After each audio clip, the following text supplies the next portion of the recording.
And today I'm making a video for one of my newest friends called Kyle.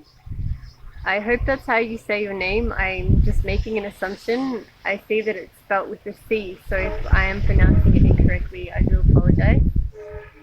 So I was having a chat with Kyle about how I found Swamiji, and I decided that I would make a video that explains one of the most mystical experiences that I've had to date, which kind of set off my spiritual journey, which has now culminated in me living the life of a Hindu monk or a sannyasini as a part of Swamiji Sampradaya. So basically, just to set the background, I was raised as a Roman Catholic, so my only understanding of connecting with the divine was based off Christian teachings. So I had no real understanding of Eastern religion, no understanding of meditation or any of these terms that you hear um, in Hinduism or even Buddhism, such as the energy centers, chakras, all of these things I knew nothing about. So basically, I went through something in my life, and it left me in an absolute pit of depression. So my whole life, I always struggled with depression and anxiety from a young age. Actually, from as early as I could remember, there was always some kind of an inherent um, sadness, which I now looking back, it's almost like a default space that I would fall into very often. So it was just this like undercurrent of sadness that was always there, and it was very easy to tip over into bouts of depression. So I was at this point in my life where I was I was planning to commit suicide.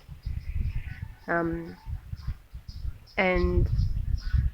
it got to a point where I was actually fearing that, all right, now I'm actually going to harm myself. So I was planning how to do it, when to do it, where to do it. All of these things were there, and I went to a doctor seeking help. I verbalized that I was really scared now, and he gave me medication, anti-anxiety, anti-depressant medication, and also recommended that I see a psychologist. So anyway, this has happened, and I remember it was one night where it was just, this feeling was overbearing. I felt like I was in this black tunnel of despair. There was no end in sight. I could not get out of this feeling that anything could ever get better. And I remember I was crying and praying with my whole being, virtually begging God to help me. And I remember thinking, if you don't help me, I'm out of here. This is it. I don't know what to do. And somewhere in this space of crying, and I suppose it was kind of a catharsis that was happening, whatever emotion was coming out of me.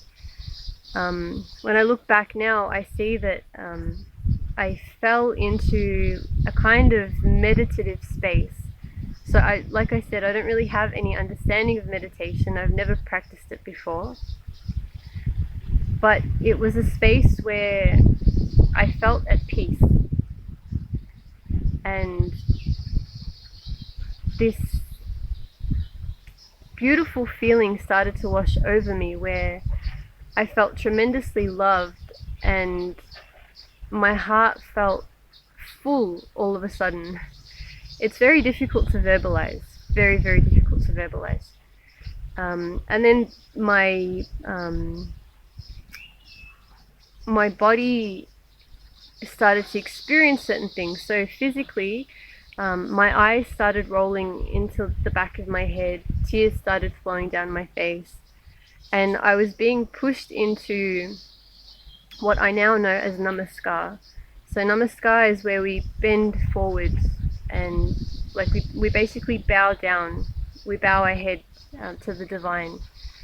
I was being forcibly pushed into this kind of a position. My body was just being forced, and I wasn't resisting it. I just let whatever was happening in my body, I let it happen. There was no feeling of fear. It was just a tremendous feeling of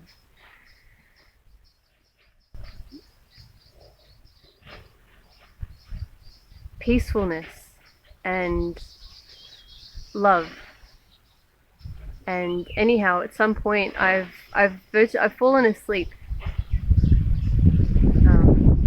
this way, and when I woke up in the morning, the same thing was happening. The moment I would just sit down, this overwhelming feeling started happening again inside of me, and it's almost like I could.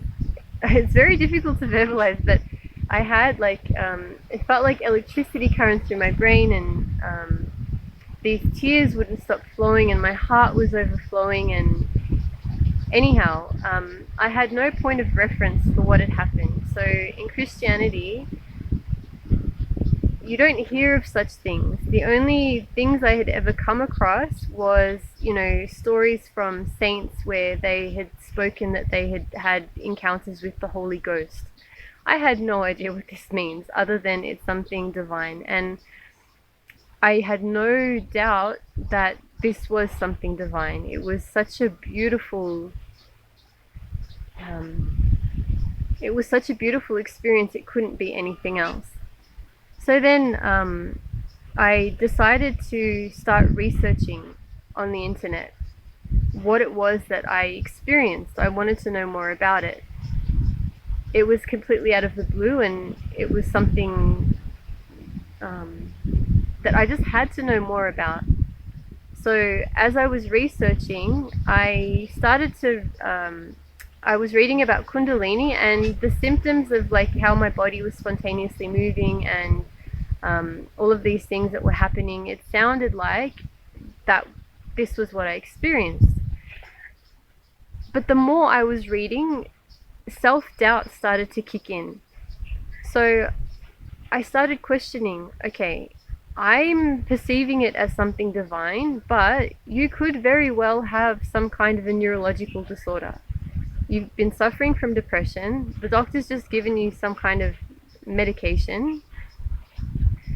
You could be having you might even have a brain tumor, who knows, or you might be having a nervous breakdown. So I was thinking, okay, I have no guru that I can ask. I don't, my friends aren't very spiritual. My family, I didn't feel that I could talk to them about this. It was just too bizarre. So then I was doubting, okay, I might very well be crazy. And somehow I came across the first video I was ever to watch of Swamiji. And I'll share the link for the YouTube video in this video itself in the description. So it's Nkriya for Kundalini Awakening. And I clicked on this video not knowing what was in there. But when I started watching, Swamiji was saying that this will awaken your Kundalini. And I figured, okay, I have nothing to lose. This will show me if what I experienced is in fact a real experience, then in some way it will present itself. If not, then okay, fine, I can move on. And I think in the video, I think there's 5 different steps that you have to follow. So I did these steps sincerely, and I think it's for 21 days that you're meant to do it as well. And I did each one of the steps sincerely, and I did it every single day without fail. And what happened was from the first day that I tried this Nkriya that Swamiji was sharing, the energy started expressing in a way that wasn't even there the first time. So I literally felt from the base of my spine, and this energy just like culminated and was expressing stronger and stronger every single day the more I was doing this practice. I literally felt from the base of my spine this energy rising up through my body, and as it was rising up through my body, it was weaving its way up like a serpent. So it would move my body from left to right like a snake, making its way up to the Sahasrara chakra. I didn't know what these things meant. I didn't understand chakras or energy centers, but all I knew was that I'm feeling something moving through my body. And I never felt any fear. It was just such an intense, amazing experience. So then I was obviously also hooked onto Swamiji. I mean, who is this guy, right? I started watching more and more videos. I was just absolutely just in love with his presence. The way he spoke, his powerfulness, his strength. I started watching more and more videos. I virtually became a hermit, a recluse. I would watch video after video after video. Was not verbalizing to my friends or family what was going on. I very much kept it private. I very much kept it to myself. I don't think at that point in time I would have even known how to verbalize what I was going through. It was just something that was happening in my system, and my seeking intensified to such an extent where I was reading, funnily enough, I started reading more of the teachings of Jesus that never made sense to me before. And only after finding Swamiji, it finally clicked with me. I understood, okay, there's a deeper message here that has been misinterpreted, misrepresented, totally marred in a lot of ways. But I understood something on a much deeper level. And then I started looking into meditation. I started reading more and more about the chakras, and finding out more about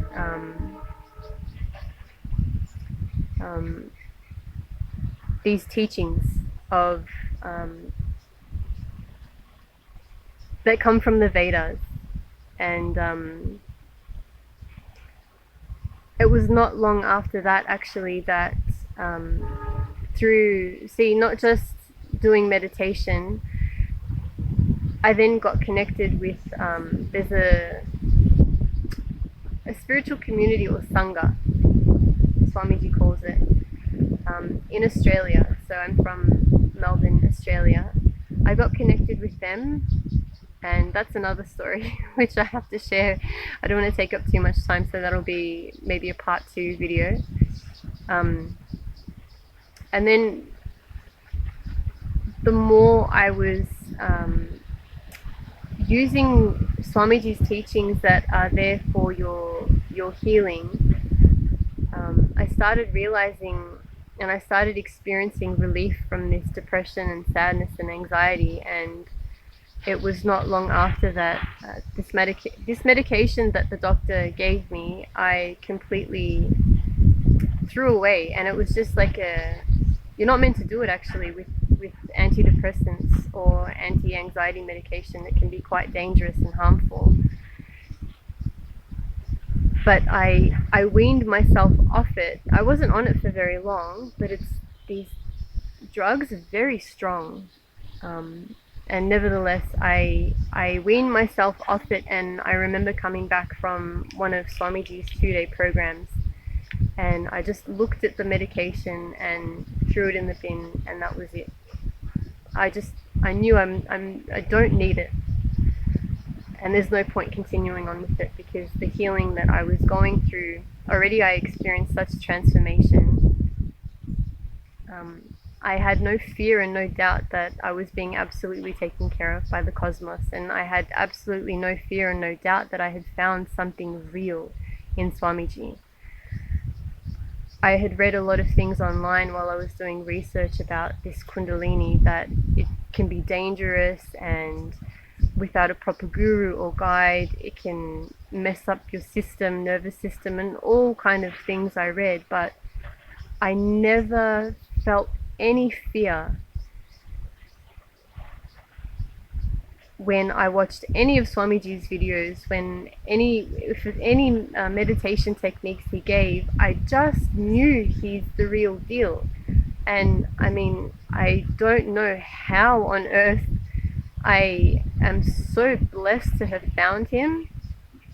And I mean, actually, in reality, it's a calling from the other end. It's not that I found him. There's that beautiful saying that when the student is ready, the master appears. So this being was obviously ready for it. But I'm just so grateful that I found, or that rather, the best of the best found me.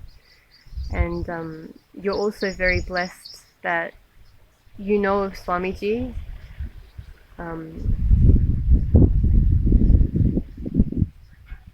So far, it's been an amazing journey. I have so much more to speak about and so much more to share, which I'm happy to do in the future. If you have any questions about my sharing, please feel free to let me know, and I'm happy to discuss more about it. This is just kind of like an intro to what happened to me. It's just I never could have anticipated it or expected it. It's like winning the lottery, right? Whenever does a Christian person have a spontaneous Kundalini awakening? I mean, I'm sure I'm not the only one. I'm not an isolated case. I'm sure there's many people that have had these things happen to them. But I'm just very grateful that I am where I am now, rather than thinking of the alternative of where my life was possibly heading down. So thank you so much for your listening in this sharing. I know that we have a wonderful friendship ahead of us as seekers. And hey, maybe you can share a bit of your story with me. Thank you so much. Deepening.